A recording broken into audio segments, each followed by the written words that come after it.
Hi guys, this is Mamian. Today, let's do a rush of your psych nursing concepts. And guys, please note, I'm putting links on my videos so that you can answer the questions prior to viewing the rationale. So, let's start. Number one, Kaya comes to Nurse Trish for help, admitting that he's struggling with alcohol dependency. Nurse Trish explains that the only proven treatment for alcoholism is what? A. Psychotherapy, B. Alcoholics Anonymous, or C. Total abstinence, or D. Aversion therapy. And the best answer is no other than total abstinence. That's the only proven method for you to finally stop the cycle of alcoholism, alcohol abuse, and alcohol dependency.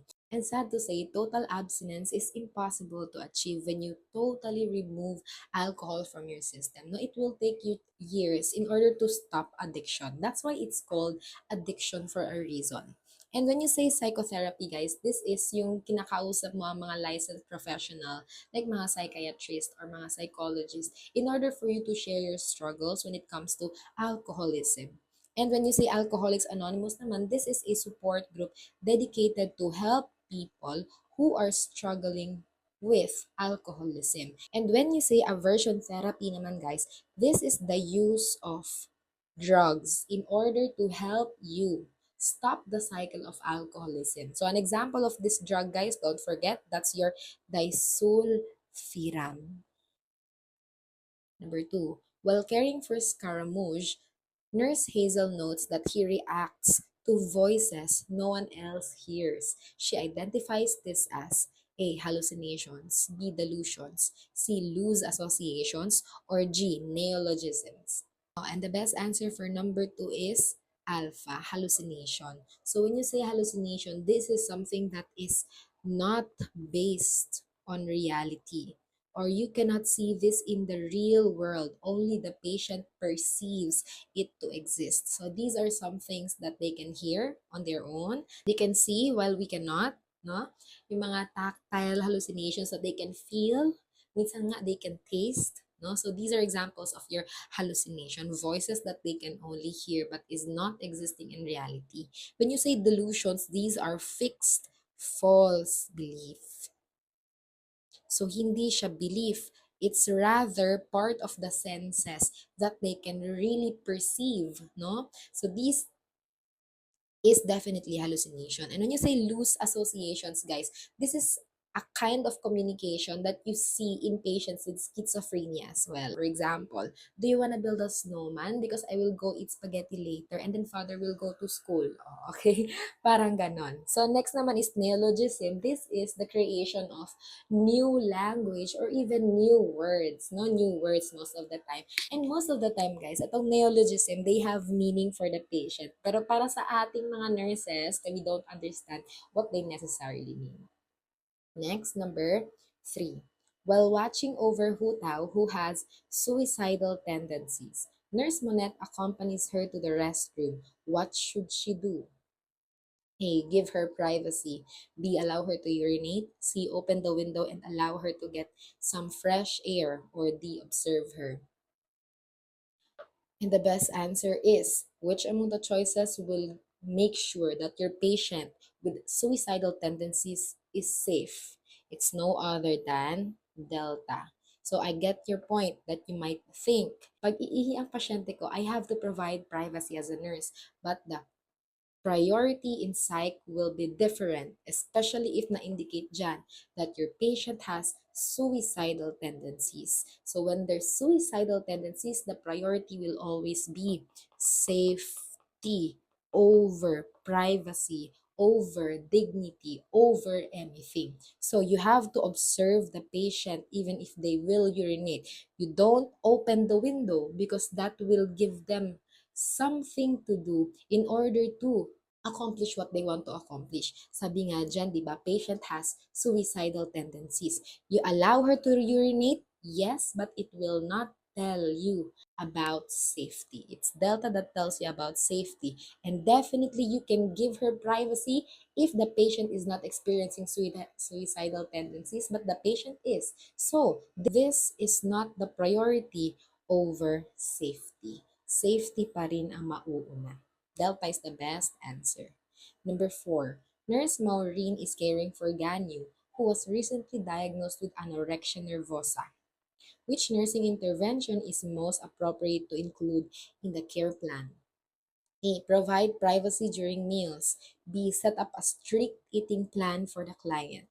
C. Encourage client to exercise to reduce anxiety. Or D. Restrict visits with the family. Oh, and the best answer is no other than you set up a strict eating plan for the client. And why is that?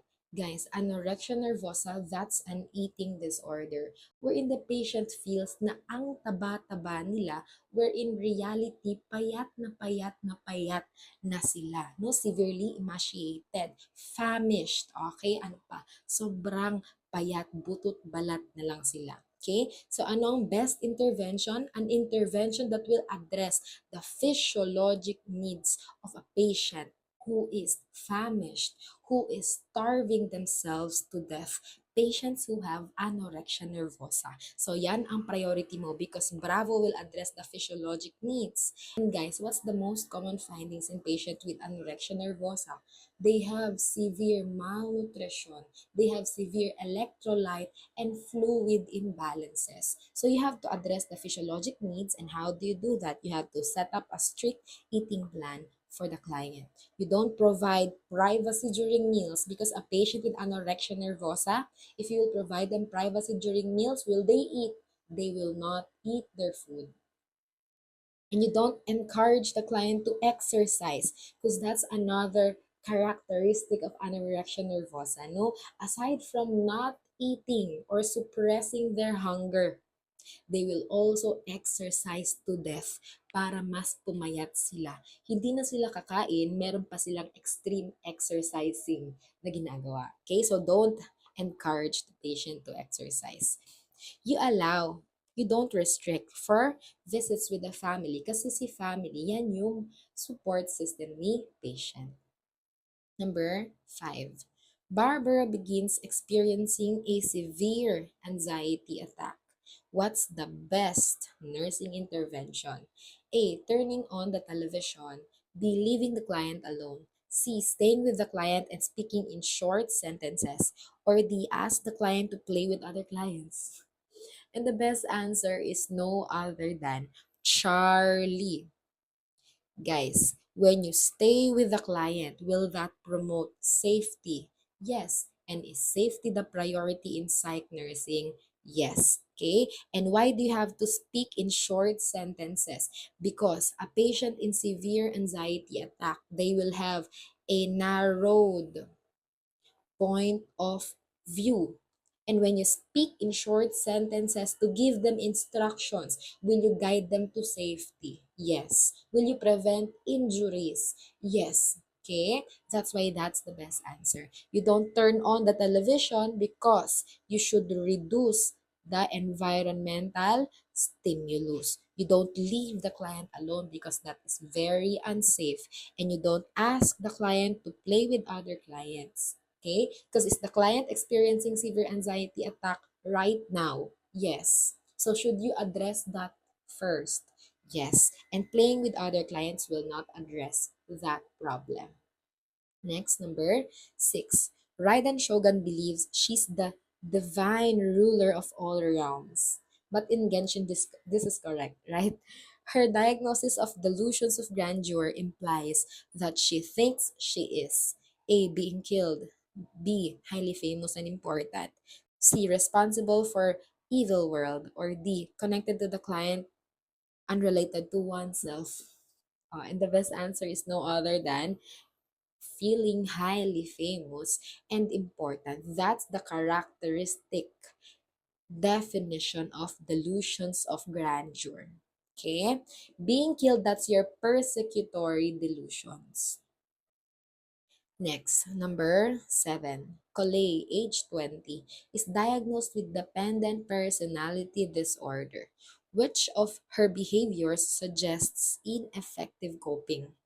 A. Recurrent self-destructive behavior. B. Avoiding relationships. C. Showing interest in solitary activities. D. Inability to make choices and decision without advice. Oh, this one is very upfront. Ano dyan, ang dependent personality disorder.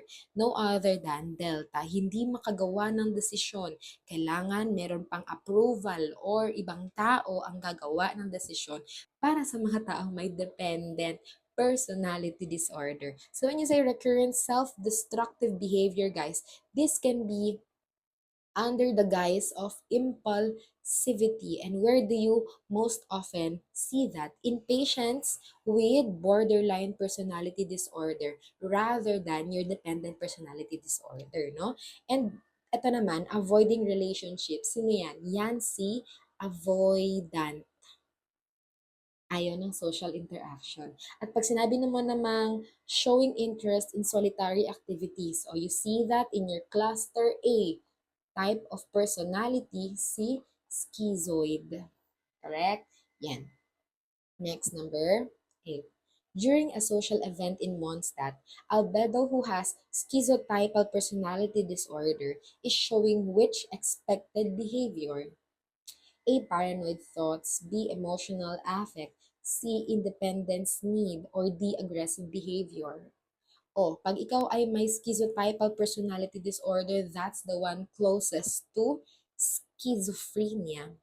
So if that's closest to schizophrenia, they already share the characteristics of your positive signs and symptoms, and that's alpha, paranoid thoughts. That stems from their delusions of persecutions, that someone is out there to harm them, okay? Mga fixed false belief, okay? The existence of hallucination, okay? So delusions and hallucinations, these are positive signs and symptoms of your schizophrenia that can also be seen in patients with schizotypal personality disorder.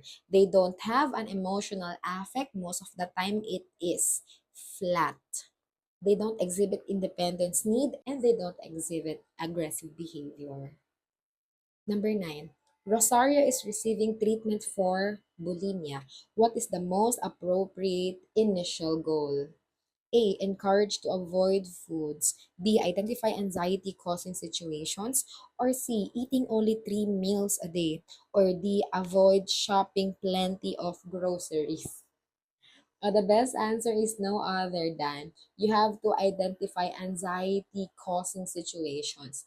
Guys, this is the tip that I want you to ingrain in your brains when you're answering questions in psychiatric nursing. Psychiatric problems, they get exacerbated when the patient is under stressful situations. And most of the time, that stressful situation causes severe anxiety to them that causes exacerbations of their disease. Okay, like this one. For example, if you have a patient with bulimia, if they are under anxiety provoking situations that will increase their stress, that's the time the bulimic signs and symptoms will be exacerbated. Patient will eat and eat and eat, binging, and then the patient will purge and purge and purge, vomiting. Okay? So that's an endless cycle of binge eating and then purging and binge eating, which will characterize your bulimia. So you have to identify anxiety causing situation as an initial goal in order to address the problem in bulimia, in order to mitigate yung binging and purging cycle ng bulimia mo. Okay? So when you encourage the patient to avoid foods, all the more that will promote unhealthy eating pattern. So you don't do that as a nurse. You don't restrict eating 3 meals a day. No, when you set up a dietary plan for a patient with bulimia, what we allow is to promote a healthy eating pattern. It's true that avoiding shopping plenty of groceries can help mitigate the signs and symptoms of your bulimia. But ang pinaka-initial goal mo is tingnan mo ano yung nagkukos ng anxiety niya that will trigger the binge and purging eating behavior. Okay, that's why Bravo is the best answer. Number 10. Lisa is a 41-year-old librarian, shows signs of cognitive maturity when she A. Generates new levels of awareness. B. Assumes responsibility for her actions. C. Has maximum ability to solve problems and learn new skills. Or D. Her perception are based on reality. The best answer is when you have signs of cognitive maturity, you are able to generate new levels of awareness. That's why, in the presence of your ability to be self aware, to self check, and to self regulate, no, that's a sign of cognitive maturity. Next, number 11. Before Zhongli undergoes ECT or your electroconvulsive therapy, a neuromuscular blocker is given. The nurse should specifically monitor for A. Respiratory difficulties, B. Nausea and vomiting, C. Dizziness, D. Seizures. O.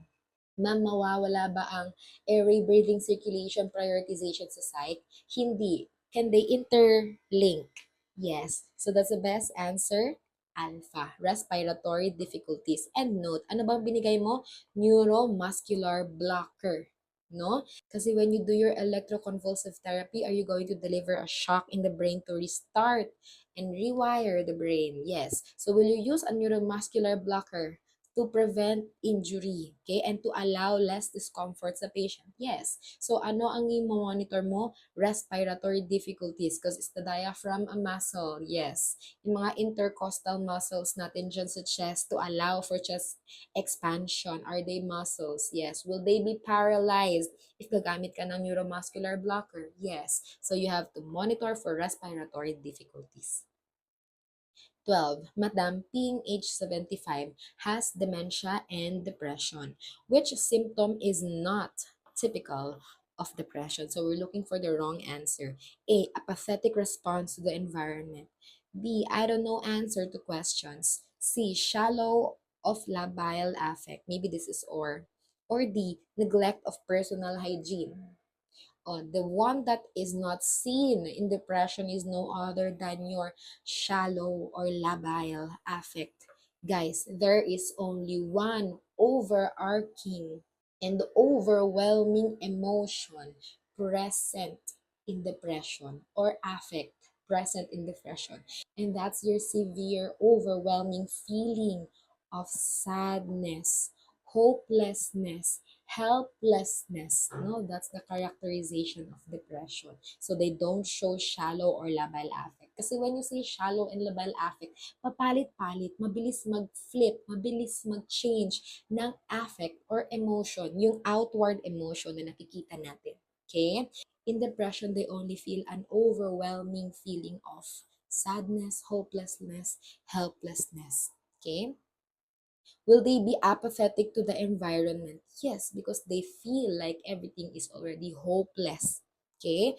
I don't know response, wala nang effort kasi they feel they are helpless, hopeless, and very sad. And then they neglect personal hygiene because they think they are a lost cause. They are beyond help. Okay? Those are characteristics of your depression. Next, number 13. Nurse Sayu is monitoring Shinya, who is newly admitted for bulimia. What's the priority nursing action? A. Teach client to measure INO. B. Involve client in planning daily meals. C. Observe client during meals. Or D. Monitor client continuously. Diba? Every choice seems like the correct answer, but the best answer that is very specific to bulimia, please note, it's no other than delta. Monitor the client continuously. Why? How was bulimia characterized, guys? Ganito yan, makinig ka sa akin. Ang bulimic person, they will eat in public with their friends, yes. But then after, when they are alone, will they feel guilty for eating? Yes. Will they try and purge in order to vomit lahat ng kinain nila because of the feelings of guilt? Yes. Okay? Balik sa cycle naman ng bulimia, will they binge eat again? Yes. And then will they induce purging again? Yes. So etong purging and eating in secret, guys. They do this in the absence of the crowd, no? That's a characteristic of your bulimia. Most of the time, nagtatago sila ng mga pagkain sa bag nila kung saan sila lang makakahanap. Sa kwarto nila, sa gilid-gilid, kung saan sila lang makakahanap. So that when they are in binging situation, they will eat and eat and eat. And then when the guilt hits, they will purge and purge and purge na naman. So, why do you have to continue the client monitoring? It's because the binging and the purging happens not in public when they eat with you in the table, but when they are alone. So after they eat on the table with the nurse, will they go to the comfort room and try to induce vomiting to purge? Yes. So you have to monitor the client continuously, especially their toilet trips or trips to mga private or mga secluded areas. Okay? Ganon. So number 14. What is Nurse Patricia's biggest health concern when managing Yoimiya's severe anorexia nervosa? A. Cardiac dysrhythmias resulting to cardiac arrest. Or B. Glucose intolerance resulting to protracted hypoglycemia. Or C. Endocrine imbalance causing cold amenorrhea. Or D. Decreased metabolism causing cold intolerance. The best answers andyan na pinakadelikado and can kill the patient, no other than your cardiac dysrhythmias resulting to cardiac arrest. No, again, airway, breathing, circulation. Circulation, cardiac dysrhythmias is under circulation. And true enough, guys, in severe anorexia nervosa, will there be severe electrolyte imbalances? Yes, which can trigger your cardiac dysrhythmias. That's the best answer. Number 15. To minimize child's agitation, nurse travelers should A. Increase stimulation. B. Limit unnecessary interaction. C. Increase appropriate sensory perception. Or D. Ensuring constant client and staff contact.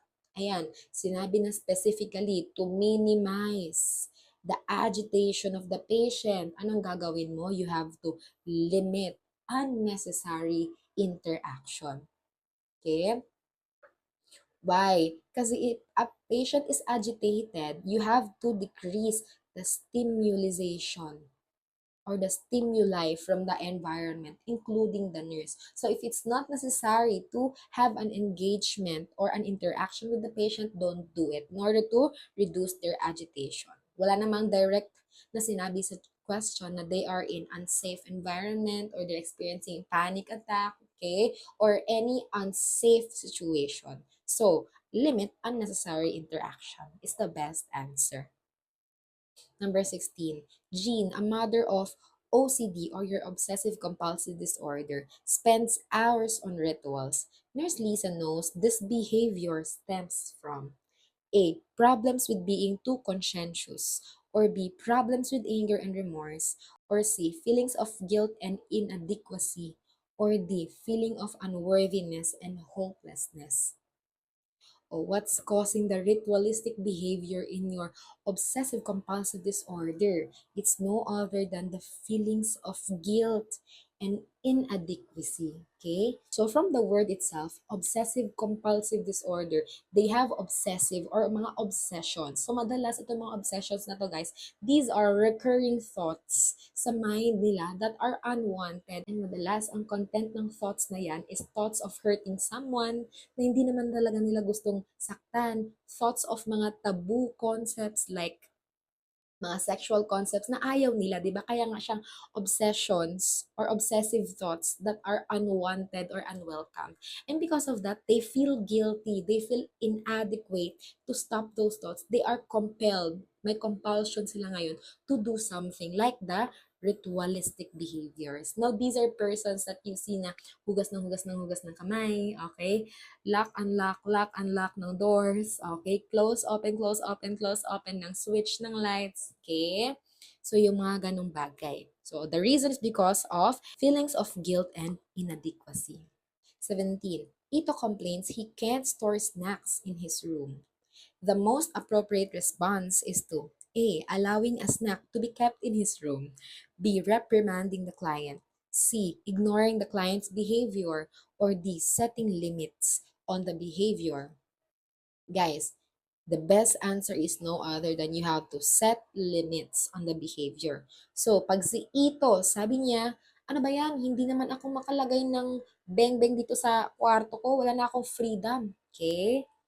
Ano ang response ng nurse? You have to set limits on the behavior. Because if you do not set limits, will the patient manipulate the nurse into getting what they want? Yes. Okay? And that's exactly what alpha is trying to do. Na-allow mo na siya magbigay ng snacks just because the patient complains. Okay? So guys, it's important to stick to the dietary plan in order to solve the eating problems of the patient, in order to promote a healthy eating pattern and behavior. So you have to set limits on the behavior. You have to set the rule, to tell the patient the rule. You are not allowed to keep extra snacks in your room. If you want to eat, I will let you know the next scheduled meal. Okay? Ganon. Set limits to the behavior in order to prevent manipulation and in order to stick to the rule of what should have been the plan or the dietary plan or the meal plan for the patient.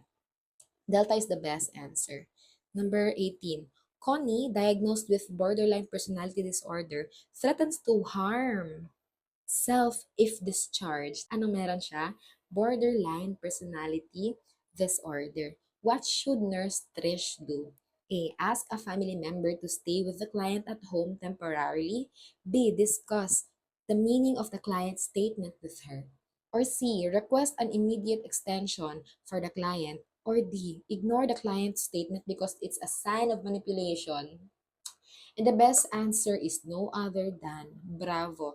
Discuss the meaning of the client's statement with her. Guys, anong meron ang patient? Borderline personality disorder. Ang sabi niya, sasaktan ko ang sarili ko pag pinauwi mo ko, nurse. Okay? So, anong gagawin mo? As a nurse, if there is a direct harm or threats of harming the self or someone else, you have to assess that statement with the patient. Explore more on that thought. Okay? Because will that promote safety? Yes. Mas maiintindihan mo ba ngayon ang plano niya? Yes. Okay? That's why the best answer is bravo. You have to discuss the meaning of the client's statement with her in order to promote safety, in order to figure out if the patient is indeed planning to harm themselves. Bakit mali ang Delta to ignore the client's statement because it's a sign of a manipulation? In borderline personality disorder, guys, do they have an ability to manipulate? Yes, to some extent. Okay? But look at the situation. Threatens to harm self. So there is a safety risk, which is the priority in psych. That's why ang best course of action mo is to really discuss the meaning of that statement with the patient, no? Rather than ignoring. Again, we don't ignore. We either set limits or we prioritize safety. So in this case, if there is a safety harm, di we prioritize safety. But if there's no safety harm, what do? We set limits to the behavior in order to prevent manipulation. We don't ignore patients who try to manipulate us. What we do is to tell them the limits of their behavior. You set the rule, you tell them the limits, ganun. Pero again, if meron ng safety concern, ano na ang priority natin? Safety na. So the best answer is bravo. Number 19. Joey, diagnosed with antisocial personality disorder, belches loudly. A staff member confronts him saying, "Do you know why people find you repulsive?" What reaction is likely? A. Defensiveness. B. Embarrassment. C. Shame. Or D. Remorse. Oh, the best answer in patients with antisocial personality disorder, it will be a reaction of defensiveness. Guys, patients na may antisocial personality disorder, they are very egocentric. They love their egos. So when you do remarks like this one, do you know why people find you repulsive? This is an attack to their ego. So they will defend what is so precious to them, and that's their ego. So defensiveness ang makikita mo. People with antisocial personality disorder, they don't have a sense of embarrassment, a sense of shame, and even a sense of remorse, no? Ang pinaka-characteristic nga ng patient mo na may antisocial personality disorder is the absence of remorse. Absent yan sa kanila. They have a pervasive behavior of violating the rights of other people. Kasi they don't feel remorse. They think everything is just there for their personal gains. Okay? Ganon yan sila. Next, number 20. When dealing with La Senora, who has narcissistic personality disorder, what's the best approach to resolve conflicting statements between what the client states and what actually exists? A. Rationalization. B. Supportive confrontation. C. Limit setting. Or D. Consistency. Guys, the best answer is no other than supportive confrontation. Ano ang meron ang patient mo? Narcissistic personality disorder. So, itong mga narcissistic personality disorder, they also have a problem in terms of their ego. No, they think they are the best, they are above everyone else. No, that allows them to look on other individuals poorly and treat other individuals poorly. In a situation when you are handling a patient with narcissistic personality disorder as a nurse, when you see conflicting statements between the client and what is existing in the real world. For example, sabi ng client mo, pupunta siya sa psychotherapy niya and magiging consistent na siya. Pero hindi pa rin siya pumupunta despite saying that to you. No? So is that a conflict between their statement and the reality? Yes. So what do you do as a nurse? To resolve that, you have to do supportive confrontation. Okay? Tell si Nora, you told me last week that you will be present in your psychotherapy sessions, but you have been absent for 3 days now. Okay, that's an example of supportive confrontation. And yan ang ginagawa natin para sa mga tulad ni Zinora na may narcissistic personality disorder na hindi tumutupad sa mga sinasabi nila in order to help them with their psychotherapy or their treatment. Okay? You don't rationalize with them because in fact, people who are narcissists, people who are antisocial, no, they tend to be very charismatic and they are very good with manipulation. So rationalization will not work with them. No? And then limit setting, ginagawa mo yan pag ang pasyente nagmamanipulate sa'yo. In this case, anong nangyari? May conflict between what they're saying and what's existing right now. So, ang gagawin mo? Supportive confrontation. And consistency, that's what you do in order to establish the rule para sa mga taong may personality disorder. Number 21, Diluk is in alcohol withdrawal, exhibiting tremors, diaphoresis, and hyperactivity. Blood pressure is 190/87, and pulse is 92. What medication would Nurse Kaya likely administer? Oh, the best answer is no other than your lorazepam.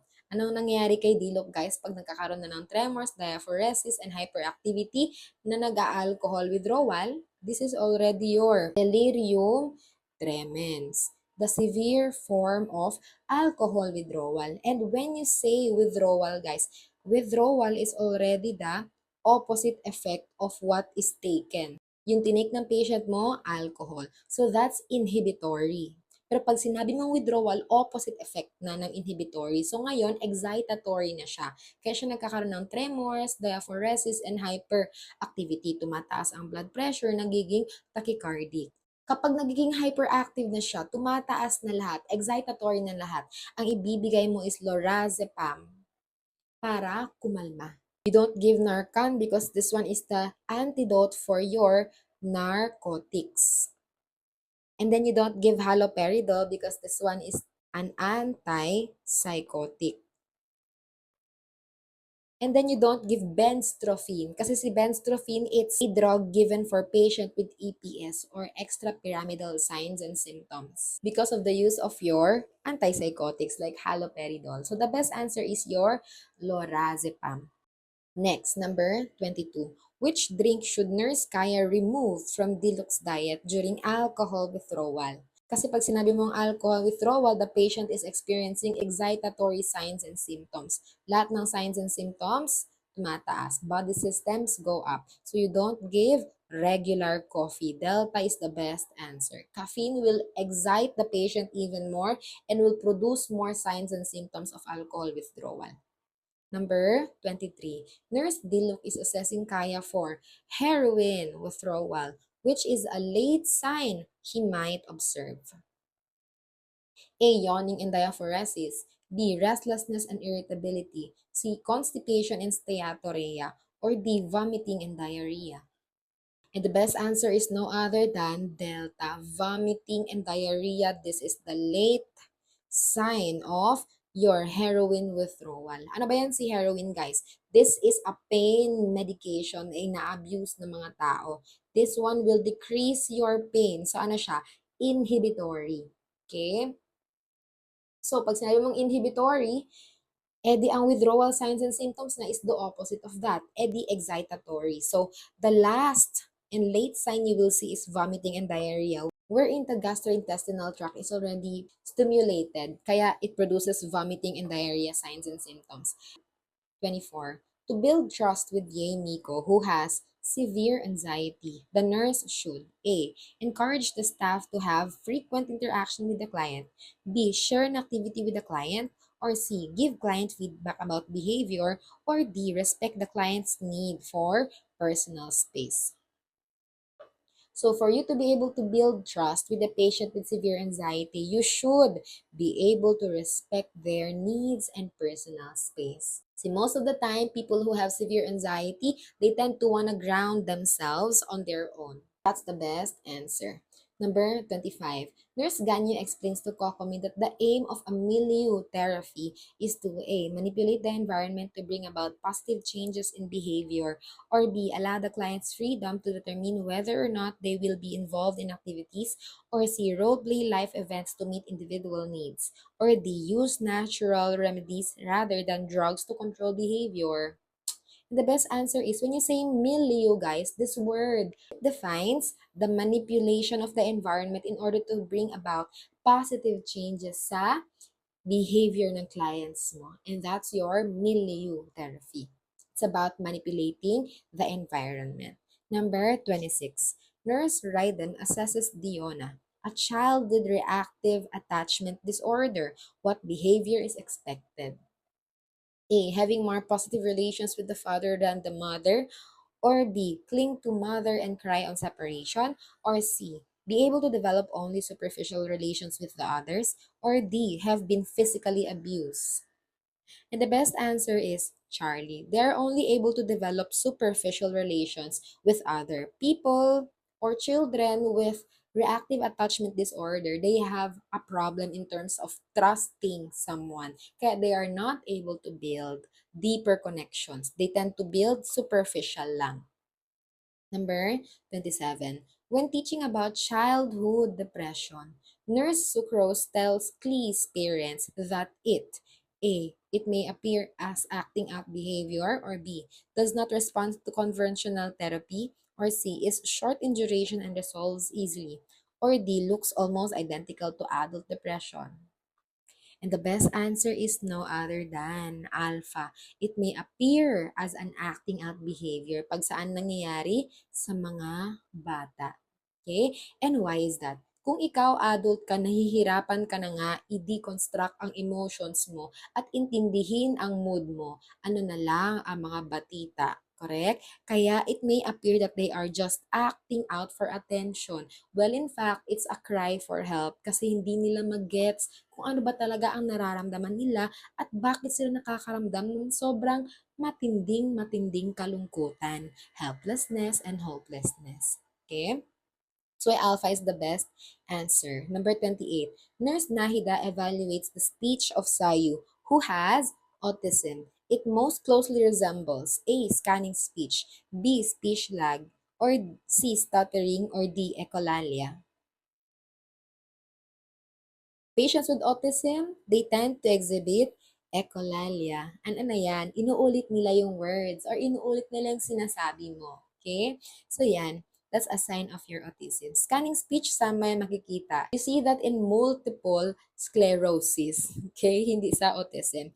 O yung speech lag, saan mo yan nakikita? Yung nahihirapan magsalita ng maayos, may lag. E di sa mga patient na stroke. Okay? And then yung stuttering, hindi naman yan siya nasa autism or nakikita sa autism. Number 29. A 60-year-old client, Yanfei, says she doesn't need people and calls her TV her best friend. This defense mechanism is A. Displacement, B. Projection, C. Sublimation, or D. Denial. Sabi niya, hindi ko kailangan ng tao. Okay na ako sa TV ko. That's an example of denial. Na hindi mo kailangan ng kaibigan. That you don't need anyone. You are just you and your TV. Okay? Denial yan. O displacement. Ano yan?